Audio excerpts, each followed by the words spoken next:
in every documentary, there is this kind of balance that's struck between access and objectivity. And even if the filmmaker does not know the person that they're making a film about, as they get to know them, they lose a certain objectiveness. And you obviously a person who know and work with him, and in some ways rely on him for work if you really want to take it to an extreme, because I know you have a whole life outside of him. But I mean, if he hated the movie and never wanted to work with you again, you know, but it... Well, first of all, he allowed the movie to be made, and he had no involvement or input in it. He literally did not see it. We didn't talk to him about it and didn't show it to him until it was finished.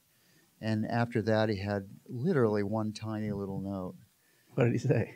It was just a little thing about West Side Story and the money thing, and he asked if we could make a little adjustment on that. And it was, I mean, it was like this. You must have a great deal of affection for this man to launch into a that's not the question. Is it affection for the man, affection for his work? I mean, to make a movie about somebody, you have to have a strong connection to something. So what was that for you? Well, you know, as he says, I sort of did it out of love. I mean, we're incredibly close, as well as being collaborators. We're very, very, very close friends as well. And as I said, I just wanted to share that part of him that I knew with other people. But one thing that I feel like and maybe you were kind of putting this out there in a way that was very subtle and leaving it up for me as the viewer to figure out, is he seems like both the sweetest man in the world and an egomaniac kind of all rolled up into one. Do you think there's some truth to that? Well, I don't think of him as an egomaniac at all, actually. Deeply self-assured? What is it? No.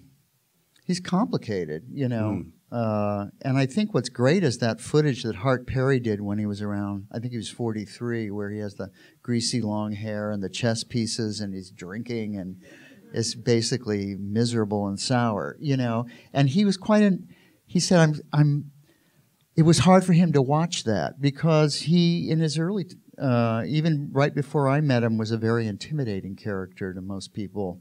People in the business would say, oh, he never looks you in the eye, and he's, you know, cold, and he had that rep. But I never, you know, I didn't. Maybe just didn't like those people.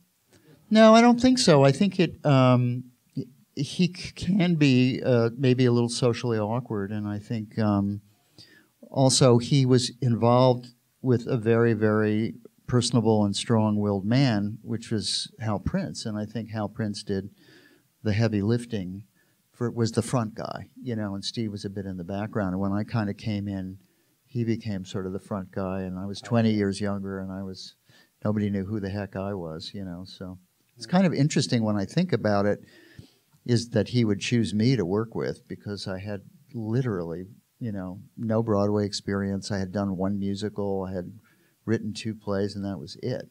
So I guess he had that experience, so he was, in a way, and was passing. I think he really enjoyed meeting somebody who didn't know him or know anything about his work. You know, it was I wasn't, you know, if I had known all that I know seeing this, I probably would have walked in with my knees banging. But I was not that hungry, so it's interesting.